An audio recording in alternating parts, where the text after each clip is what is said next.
ألا إن أولياء الله لا خوف عليهم ولا هم يحزنون کہ بے شک اللہ کے ولیوں کو نہ کسی چیز کا خوف ہے اور نہ کوئی رنج و غم ہے۔ چونکہ آج میری گفتگو کا عنوان سلطان الہند عطائے رسول شہنشاہ ہندوستان خواجہ خواجگاں سرکار معین الملت والدین معین الدین چشتی اجمیری سنجری رحمۃ اللہ تعالی علیہ ورضی المولا عنہ ہے، اور ان کی سیرت و سوانح۔ اس تعلق سے میں نے اس آیت کریمہ کو پڑھنے کا شرف حاصل کیا کہ اللہ کے ولیوں کو کسی چیز کا خوف اور غم نہیں ہوتا، سبحان اللہ۔ اور قرآن مجید میں ایک دوسرے مقام پر ارشاد فرمایا ان اولیاءہ الا المتقون، کہ اللہ کے اولیاء یہ متقی ہوتے ہیں، پرہیزگار ہوتے ہیں۔ اور نبی رحمت صلی اللہ علیہ وسلم ارشاد فرماتے ہیں اولیاء کرام کی جب نشانی پوچھی گئی تو فرمایا اذا رؤوا ذکر اللہ، جب تم اللہ کے ولی کو دیکھو گے تو اللہ کی یاد آ جائے گی، سبحان اللہ۔ یہ علامت ہے، یہ نشانی ہے کہ جب کسی بندے کو دیکھ کر اللہ کی یاد آ جائے، خالق کائنات کی یاد آ جائے، تو آپ سمجھ لیں وہ اللہ کا ولی۔ اور فرمایا یہ تو شانیں ہیں جو قرآن مقدس کی مختلف آیتوں میں بیان کی گئیں۔ اصحاب کہف کا ذکر کیا گیا، وہ بنی اسرائیل کے معزز اولیاء کرام جنہوں نے اپنے ایمان کی حفاظت کے لیے غار میں پناہ لی تھی، ظالم و جابر بادشاہ سے بچتے ہوئے غار میں چلے گئے۔ پھر اسی طرح قرآن مقدس میں حضرت آصف بن برخیہ کا ذکر ہے جو تخت بلقیس کو دم زدن میں بارگاہ سلیمان میں علیہ الصلاۃ والسلام میں حاضر کر دیا تھا۔ مختلف مقامات پر بنی اسرائیل کی وہ جو گائے تھی اس کا تعلق بھی ولی سے ہے۔ سورۃ البقرہ، یہ بقرہ یعنی دکاؤ اس نام کی جو سورت ہے اس کا تعلق بھی بنی اسرائیل کے ایک ولی سے ہے۔ تو اولیاء کرام کا ذکر قرآن مقدس میں مختلف مقامات پر آیا۔ اللہ تعالیٰ نے اپنے نیک بندوں کی شانیں بیان فرمائی ہیں، اور اس کے حبیب نے فرمایا صلی اللہ علیہ وسلم کہ قیامت کے دن ان من عباد اللہ لاناسا، قیامت کے دن کچھ بندے ایسے ہوں گے ما ہم انبیاء ولا شہداء، وہ نہ انبیاء ہوں گے نہ شہید ہوں گے، لیکن انبیاء کرام اور شہداء بھی ان کے مقام و مرتبے کو دیکھ کر رشک کر رہے ہوں گے، سبحان اللہ، رشک کر رہے ہوں گے، وہ ان مقامات عالیہ پر فائز ہوں گے۔ کون ہوں گے وہ وہی ہوں گے جنہیں اولیاء کرام صوفیاء کرام کہا جاتا ہے۔ اور انہی مقدس اولیاء کرام میں سے ایک ولی کامل مرشد برحق تاج الاولیاء سلطان الاولیاء سید الاولیاء عطائے رسول شہنشاہ ہندوستان خواجہ خواجگاں سلطان الہند حضور غریب نواز معین الدین چشتی اجمیری سنجری رحمۃ اللہ تعالی علیہ کا نام نامی اس میں گرامی ہے۔ میرے بزرگوں اور دوستوں، محدث اعظم فرماتے ہیں غریب آئے ہیں در پہ تیرے غریب نواز، سبحان اللہ، غریب آئے ہیں در پہ تیرے غریب نواز، کرو غریب نوازی میرے غریب نواز۔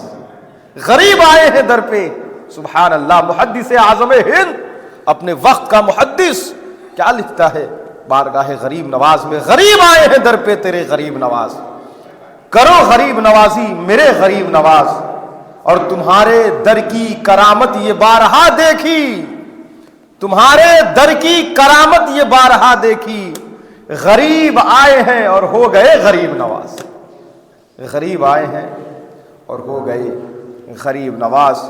اور علامہ حسن رضا رحمۃ اللہ علیہ برادر امام اہل سنت اعلی حضرت فرماتے ہیں کہ خواجہ ہند وہ دربار ہے اعلیٰ تیرا، خواجہ ہند وہ دربار ہے اعلیٰ تیرا، کبھی محروم نہیں مانگنے والا تیرا، سبحان اللہ۔ اولیاء کرام کے در سے جو ملتا ہے وہ در حقیقت اللہ رب العزت ہی کی عطا ہوتی ہے، یہ تقسیم کرتے ہیں، دینے والی ذات اللہ رب العزت ہی کی ہے، یہ وسیلے ہیں بزرگان دین۔ کیوں اس لیے کہ ان کے مزارات انوار و تجلیات الہی کے گہوارے ہوا کرتے ہیں، اللہ کی رحمتیں وہاں جھما جھم برستی ہیں۔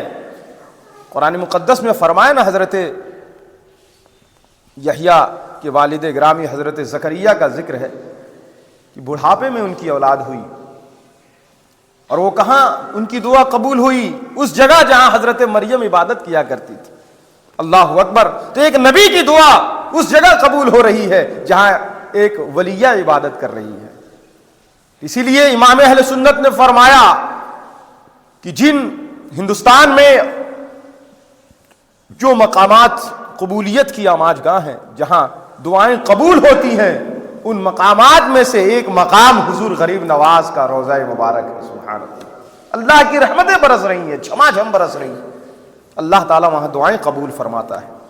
جس مقصد کے تحت بندہ مومن وہاں جا کر اللہ کی بارگاہ میں بوسیلہ غریب نواز دعا کرتا ہے، اللہ تعالیٰ اسے نوازتا ہے۔ سبحان اللہ! تو آپ غریب نواز کی شخصیت پر آج انشاءاللہ ہم لوگ گفتگو کریں گے۔ درود پاک پڑھیے، اللہم صلی علی سیدنا شفیعنا وبارک وسلم، صلو علیہ صلاۃ و سلاما علیک یا رسول اللہ صلی اللہ علیہ وسلم۔ سلطان الہند عطائے رسول حضور غریب نواز رضی اللہ تعالیٰ عنہ کی ولادت سنجر میں ہوئی۔ یہ ایران اور افغانستان کے سے سٹا ہوا ایک علاقہ ہے، سستان کہتے ہیں اس کو، اور آپ کی ولادت باسعادت سنجر میں ہوئی، اور آپ نجیب الطرفین سید ہیں، یعنی حسنی اور حسینی سید ہیں۔ سبحان اللہ! اور آپ کے القابات میں سے معین الدین، سلطان الہند، عطائے رسول، غریب نواز، یہ سب آپ کے القابات ہیں۔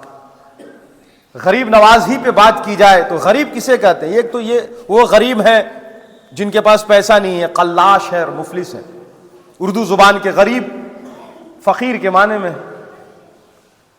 اور ایک غریب عربی زبان کا غریب یعنی اجنبی، جو اجنبی ہوتا ہے اس کو غریب کہتے ہیں۔ حضور غریب نواز فقیروں کو بھی نوازتے ہیں اور اجنبیوں کو بھی نوازتے ہیں۔ سبحان اللہ!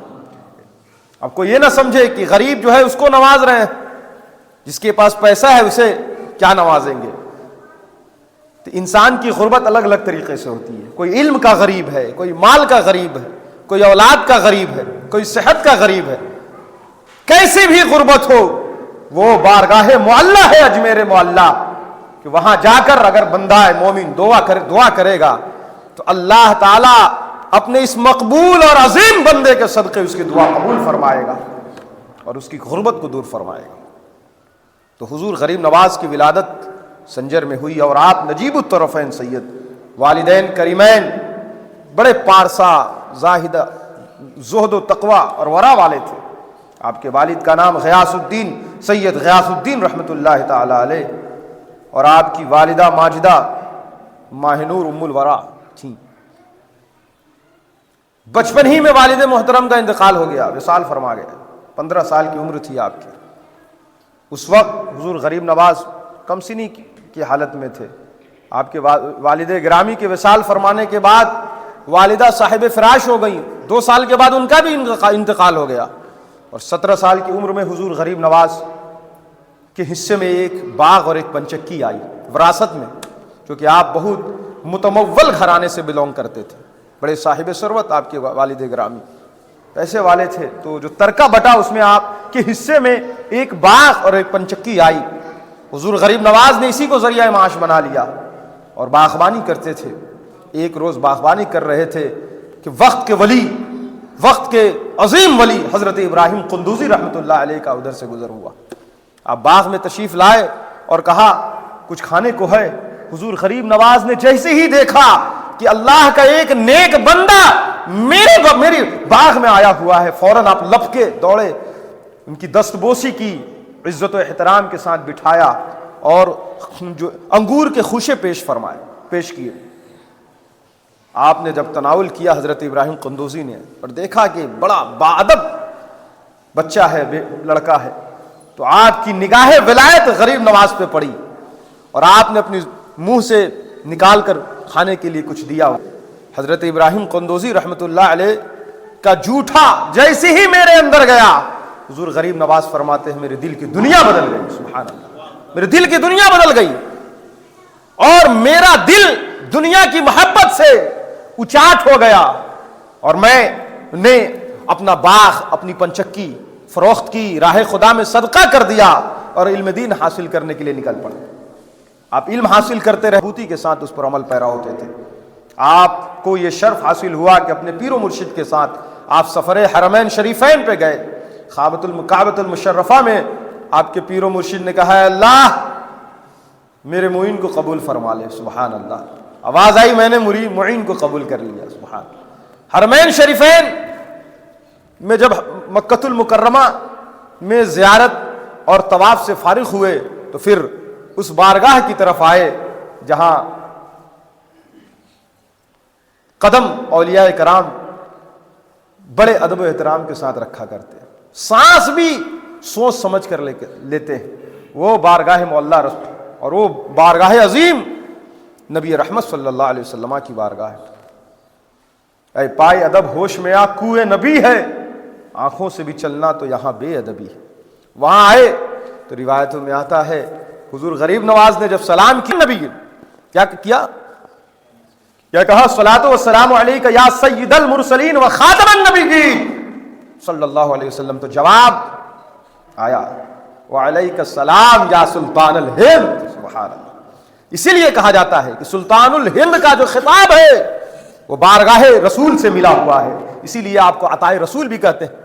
اس کے پیچھے وجہ یہ ہے کہ حضور غریب نواز نے خواب میں دیکھا کہ حضور علیہ الصلوۃ والسلام ارشاد فرما رہے ہیں معین الدین ہند جاؤ، ہند اجمیر جاؤ، تمہارے دم قدم سے وہاں اسلام کی شعائیں روشن ہوں گی، اسلام کا نور پھوٹے گا، تم ہندوستان کی سرزمین پر جاؤ.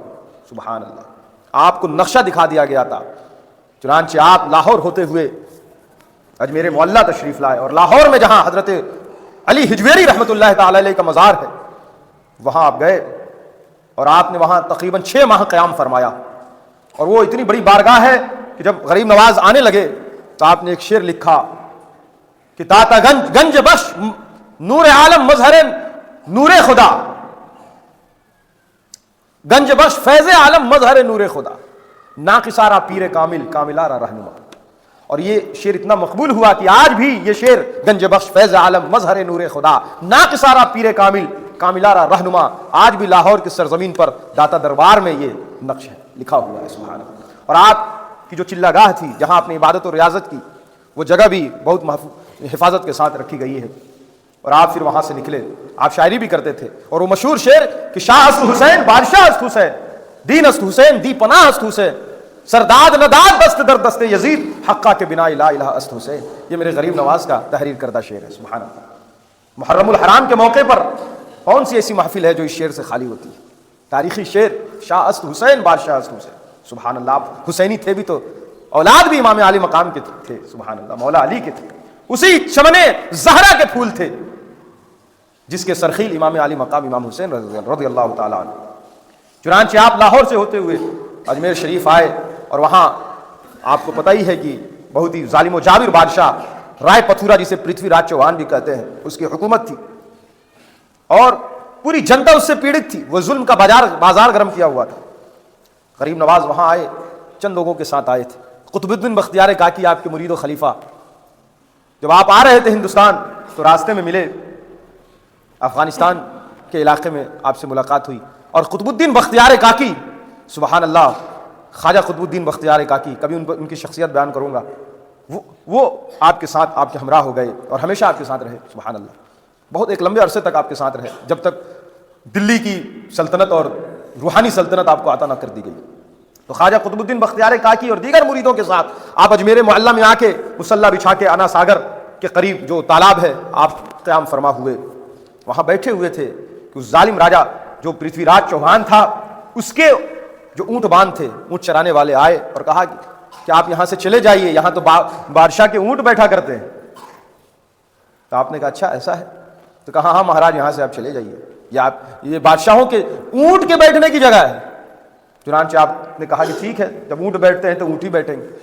یہ مشہور واقعہ ہے کہ جب اونٹ بیٹھ گئے اور حضور غریب نواز چلے گئے تو لاکھ اٹھانے پر بھی پھر وہ اونٹ نہیں اٹھ رہے تھے.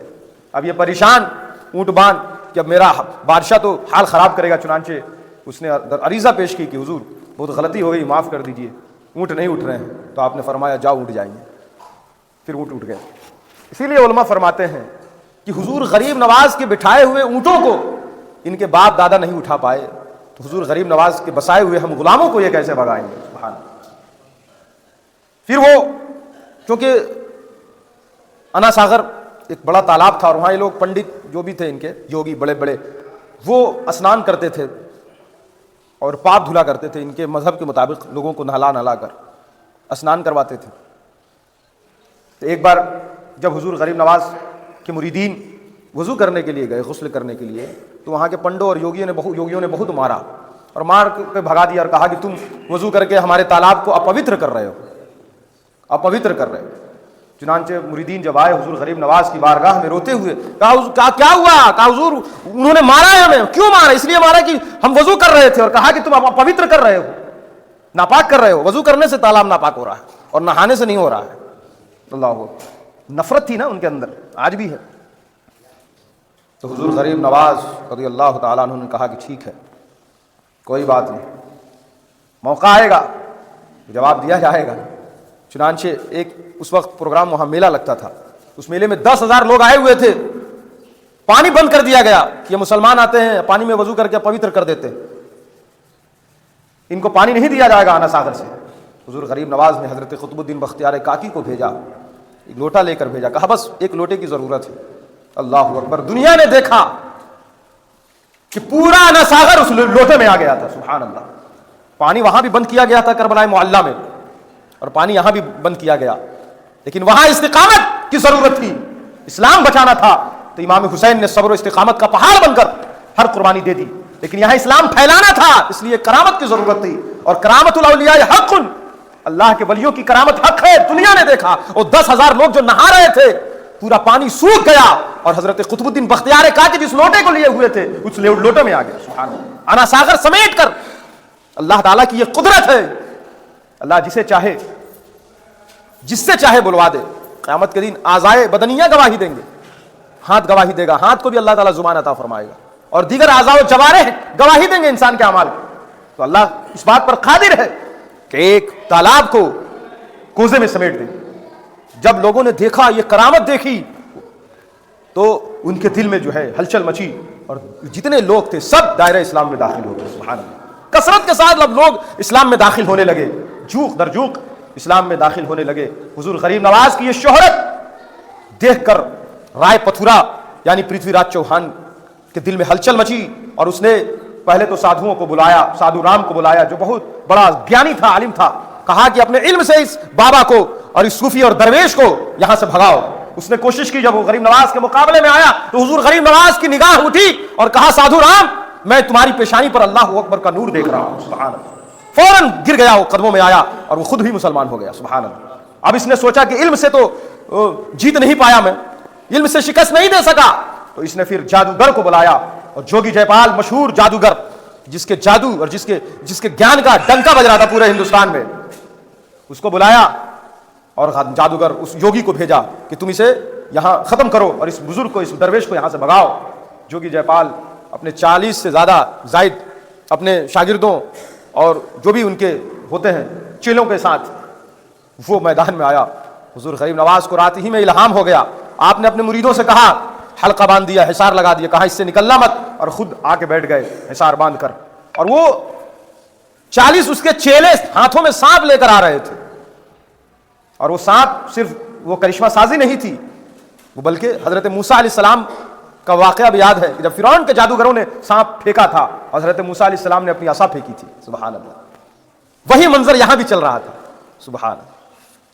40 چیلے سانپ لے کر پہنچے ہوئے تھے اور حضور غریب نواز اللہ کا ذکر کر رہے تھے حصار باندھ کر، ذکر الہی میں مشغول تھے. سبحان اللہ. جتنے سانپ آتے تھے سب حصار میں داخل ہی نہیں ہو سکتے تھے، ختم ہو جاتے تھے. جب جوگی جے پال نے آپ کی یہ کرامت دیکھی تو سوچا کہ اب نیچے سے حملہ ممکن نہیں ہے کامیاب ہو جائے. ہوا میں اڑنے لگا اور ہرن کی ایک کھال تھی، ہرن کی کھال میں بیٹھا ہوا تھا وہ، اور ہوا میں اڑ رہا تھا. وہ جادوگر جوگی جے پال مشہور و معروف ہوا میں اڑ رہا تھا. تو حضور غریب نواز نے اس کی طرف دیکھا اور اپنے جوتی کی طرف دیکھا، کھڑاؤن کی طرف دیکھا، کہا تم کیا کر رہے ہو یہاں؟ حضور غریب نواز کا کھڑاؤن ہوا میں گیا اور پھر اسے سیدھا کرتے کرتے نیچے لایا. وہ بھی حضور غریب نواز کے قدموں میں گر کر مسلمان ہو گیا اور آپ نے اس کا نام عبداللہ رکھ دیا. سبحان اللہ. تو سرکار غریب نواز نے محبت سے اسلام کو پھیلایا. جتنے دشمنان غریب نواز تھے وہ حضور غریب نواز کے اخلاق اور ان کی سیرت سے متاثر ہو کر اسلام قبول کرنے پر مجبور ہو گئے. وہ واقعہ بھی مشہور ہے کہ ایک خاتون آئی، اس نے حضور غریب نواز کو بہکانے کی کوشش کی. آپ عبادت کر رہے تھے اور بھیجا گیا اس عورت کو. انا ساغر کے قریب آپ محو ذکر الہی تھے. اس عورت کو بھیجا گیا کہ جاؤ اپنے حسن و جمال سے اسے بہکاؤ، کیونکہ جب تک ان کی نگاہ میلی نہیں ہوگی کوئی جادو اثر نہیں کرے گا. نگاہوں کا تقدس جب تک پامال نہیں ہوگا. وہ عورت آئی اور بہت ہی عریاں لباس میں آپ کے پاس پہنچی. حضور غریب نواز اللہ کے ذکر میں مشغول تھے، ذکر الہی کر رہے تھے، اور وہ آپ کے حصار کے گرد جو چکر لگانے لگی. جب حضور غریب نواز نے آنکھیں نہیں کھولی، اس کی طرف توجہ نہیں فرمائی، تو کہا میرے حسن و جمال کا چرچا پورے ہندوستان میں ہے، مجھے دیکھنے کے لیے لوگ تڑپتے ہیں، خواہش رکھتے ہیں. تم کیسے پتھر دل مرد ہو کہ تمہاری ایک نظر بھی میری طرف نہیں اٹھ رہی ہے. حضور غریب نواز نے فرمایا بیٹی کسی غیر مرد کے سامنے ایسی حالت میں نہیں جایا جائے. سبحان اللہ. کہا کہ میرا باپ تو کہتا ہے اسلام تو ہم بہت ظلم کرتا ہے، ظلم سکھاتا ہے. یہ لوگ آئیں گے تو بچیوں کی عزت و آبرو محفوظ نہیں رہے گی، لیکن آپ کون سے اسلام کی بات کر رہے ہیں کہ مجھے بیٹی کہہ رہے ہیں؟ تو حضور غریب نواز نے فرمایا تیرا باپ جو بتاتا ہے وہ اسلام غلط بتاتا ہے، اسلام کے خلاف پروپیگنڈا کرتا ہے. اسلام وہی ہے جو میں بتا رہا ہوں. سبحان اللہ. یہی دین رسول ہے، یہی دین مصطفیٰ ہے صلی اللہ علیہ وسلم. وہ بھی مسلمان ہو گئی. تو حضور غریب نواز نے 90 لاکھ تقریباً لوگوں کو اسلام میں داخل فرمایا. اب آپ دیکھیں انڈیوائیڈڈ انڈیا کے بادشاہ ہیں حضور غریب نواز. صرف ہندوستان سے مراد یہ ہندوستان نہیں، یہ لکیریں تو ہم نے کھینچی ہیں، بلکہ پاکستان، بنگلہ دیش، شری لنکا، میانمار کے کچھ علاقے، یہ جو اکھنڈ بھارت، جو انڈیوائیڈڈ انڈیا تھا، اس کے بادشاہ ہیں ہمارے غریب نواز. اب وبھاجت بھارت کے بادشاہ حضور غریب نواز. اور آپ دیکھیں کروڑوں مسلمان جو آج نظر آ رہے ہیں سب کنٹیننٹ میں، جو ہزاروں مسجدیں نظر آ رہی ہیں بر صغیر میں، یہ صدقہ ہے حضور غریب نواز، یہ کرم ہے. آج ہماری نسلوں میں ہمارے آباء و اجداد جو کفر و شرک کی گھاٹیوں میں بھٹک رہے تھے، انہیں بھی اگر دولت اسلام ملا ہوگا تو وہ غریب نواز کا صدقہ ہوگا. تو اپنے محسن کو کیسے بھولا جائے؟ آج پوری دنیا 812واں عرس حضور غریب نواز کا منا رہی ہے. شرق سے لے کر غرب تک حضور غریب نواز کے ذکر کے چرچے ہو رہے ہیں. کیوں نہ ہو؟ جو اللہ کے ذکر میں اور اللہ کی عبادت میں، اللہ کی محبت میں فنا ہو جاتا ہے، اللہ تعالیٰ اس کی محبت پوری دنیا کے لوگوں میں کے دلوں میں ڈال دیتا ہے، مخلوق میں ڈال دیتا ہے. اس لیے میرے دوستوں اور بزرگوں، بزرگان دین کی محبت اپنے دلوں میں پیدا کیجئے، ان سے محبت کیجئے.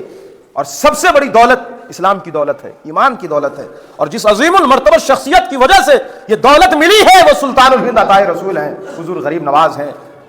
قیامت تک جتنی مسجدیں بنیں گی، جتنے مدارس بنیں گے، جتنے علماء پیدا ہوں گے اور جتنے دین کے مبلغین اور مسلمان پیدا ہوں گے، سب کی گردنوں پر احسان ہمارے غریب نواز کا ہوگا، سلطان الہند کا ہوگا، عطائے رسول کا ہوگا. حضور غریب نواز صدیاں بیت گئیں لیکن آج ہمارے دلوں میں حضور غریب نواز ہیں. ہر گھر میں غریب نواز ہے، ہندوستان کے ہر کونے میں غریب نواز. یہ کیا مٹائیں گے غریب نواز کے ذکر کو؟ یہ خود ہی مٹ جائیں گے.